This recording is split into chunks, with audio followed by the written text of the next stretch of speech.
السلام علیکم ورحمۃ اللہ وبرکاتہ۔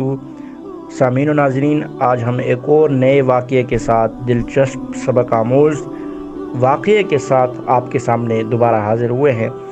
مریم این بیون دنیا کی بدصورت ترین عورتوں کے نام سے جانی جاتی ہے۔ اس کا شمار دنیا کی بدصورت ترین عورتوں میں سے ایک ہے، لیکن جب آپ کو ان کے واقعے کا پتہ چل جائے گا تو آپ انہیں دنیا کی سب سے خوبصورت عورت کہیں گے۔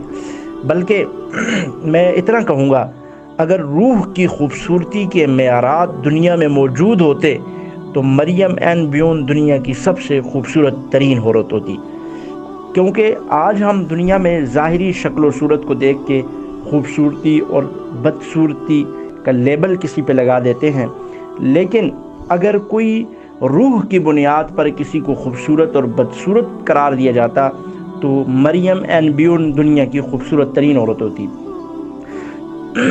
جی ہاں، یہ اپنی شدید بیماری کے باوجود انہوں نے اپنے بچوں کی ہر سہولت مہیا کرنے میں کوئی کسر نہیں چھوڑی۔ بڑے قرضے جمع کرنے اور اپنی مایوسی اور معاشی ضرورت کے ساتھ ساتھ وہ ذلت امیز انعام جیتنے والی دنیا کی بدصورت ترین عورت کے مقابلے میں بھی شامل ہوئی۔ اس کے بعد انہیں برطانیہ کے شہروں کا دورہ کراتے ہوئے سرکس میں لے جایا گیا، جہاں دنیا بھر سے لوگ دنیا کی اس بدصورت عورت کو دیکھنے کے لیے پہنچے۔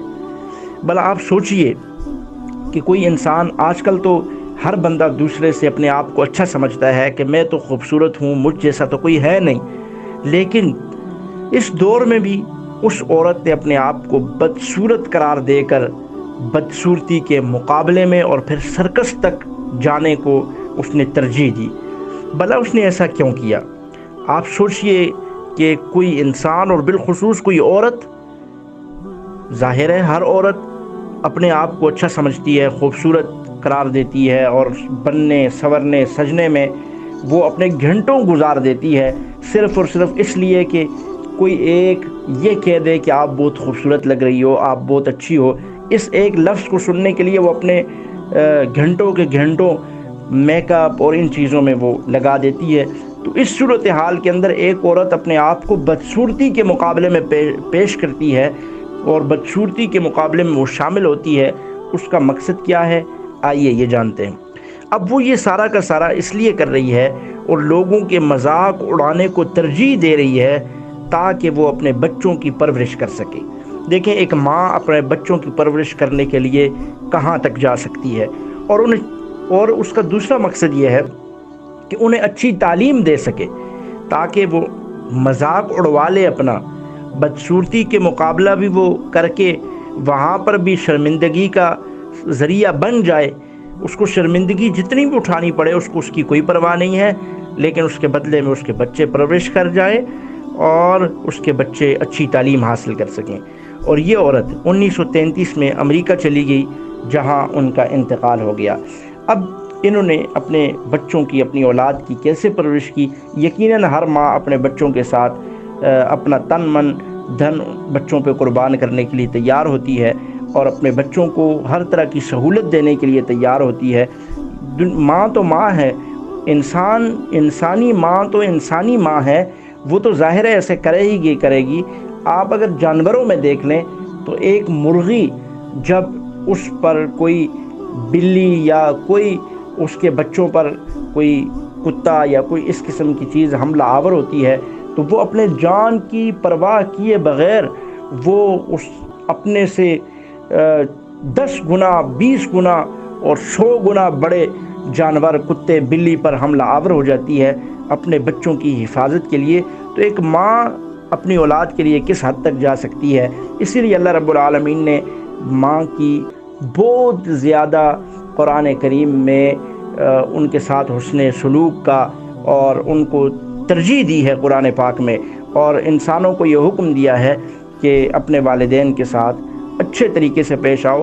اور اللہ کے نبی صلی اللہ علیہ وسلم نے بھی جب پوچھا گیا والدین کے حقوق کے بارے میں تو اللہ کے محبوب صلی اللہ علیہ وسلم نے ایک مرتبہ کہا کہ تمہارے اوپر سب سے زیادہ حق تمہاری ماں کا ہے۔ دوسری مرتبہ پھر پوچھا تو پھر فرمایا تمہارے اوپر سب سے زیادہ حق تمہاری ماں کا ہے۔ پھر تیسری مرتبہ پھر یہی کہا کہ تمہارے اوپر جب چوتھی دفعہ پوچھا تو پھر فرمایا تمہارے اوپر حق اس کے بعد تمہاری ماں کے بعد تمہارے باپ کا ہے۔ تو اس لیے مائیں وہ سارا کچھ قربان کر کے بھی اپنے بچوں کی حفاظت پہ سارا کچھ لگا دیتی ہیں، جان و مال کی پرواہ کیے بغیر۔ اور میں آپ کو یہ بتا رہا تھا کہ انسان تو انسان ہے، ایک جانور بھی اپنے بچوں کی حفاظت کے لیے اپنے ممتا کو سامنے رکھتے ہوئے اپنا سارا کچھ قربان کر دیتا ہے، لیکن اپنے بچوں کی حفاظت اس کی پہلی اولین ترجیح ہوتی ہے۔ یہاں سے میں آپ کو ایک اور طرف لے جانا چاہتا ہوں۔ اب دیکھیے، ایک ماں، ایک جانور وہ اپنے بچوں سے کتنی محبت کرتا ہے، پھر ایک انسانی ماں وہ اپنے بچوں سے کتنی محبت کرتی ہے، پھر اللہ رب العالمین جو 70 ماؤں سے زیادہ محبت کرنے والے ہیں وہ اپنے بندے سے کتنی محبت کرتے ہوں گے۔ یہ ہمیں اس چھوٹے سے واقعے سے سبق حاصل کرنا چاہیے کہ ایک ماں اپنے آپ کو بدصورت ترین لوگوں میں شامل کر کے اپنے بچوں کی پرورش کے لیے، اپنے بچوں کی دیکھ بھال کے لیے اپنے اوپر ساری ہر قسم کی جو ہے وہ دکھ پریشانیاں برداشت کر رہی ہے، بدنامیاں برداشت کر رہی ہے، اپنے آپ کو بدصورت ترین لوگوں کی لسٹ میں شامل کروا رہی ہے بچوں کی خاطر۔ تو جو رب العالمین 70 ماؤں سے زیادہ محبت کرتے ہیں، اپنے بندوں سے پیار کرتے ہیں، وہ اپنے بندوں کے لیے کیا کچھ نہیں کرتے۔ بندہ دن بھر رات بھر نافرمانیوں میں ساری زندگی گزار دیتا ہے، لیکن اس کے باوجود بھی اس کا رب اسے نعمتیں بھی عطا کرتا ہے، رحمتیں بھی برساتا ہے، اور اسے سارا کچھ وہی عام نارمل حالات کی طرح دیتا چلا جاتا ہے، اور کبھی بھی یہ نہیں کہتا، کبھی نعمت کا احسان بھی نہیں جتلاتا کہ تم تو میرے نافرمان ہو اور میں تمہیں دے رہا ہوں۔ ماں بھی آخر ایک دن اولاد سے تنگ ہو کر کہہ دیتی ہے کہ تو نافرمان ہے، تو بڑا ہی میری بات کو ٹھکرانے والا ہے، میں تجھ سے تنگ ہوں۔ لیکن اللہ رب العالمین کی ذات اپنے بندے کو یہ بھی نہیں کہتے، اور جب بندہ 100 سال کی عمر میں بھی بوڑھا ہو کر بھی اللہ کے دروازے پہ آ جاتا ہے، توبہ استغفار کرتا ہے، تو اللہ رب العالمین اپنے دروازے کھول دیتے ہیں۔ یہ نہیں کہتے کہ 100 سال بعد کیوں آیا ہے، 70 سال بعد کیوں آیا ہے، جا واپس چلا جا، میرے دروازے تیرے لیے بند ہیں۔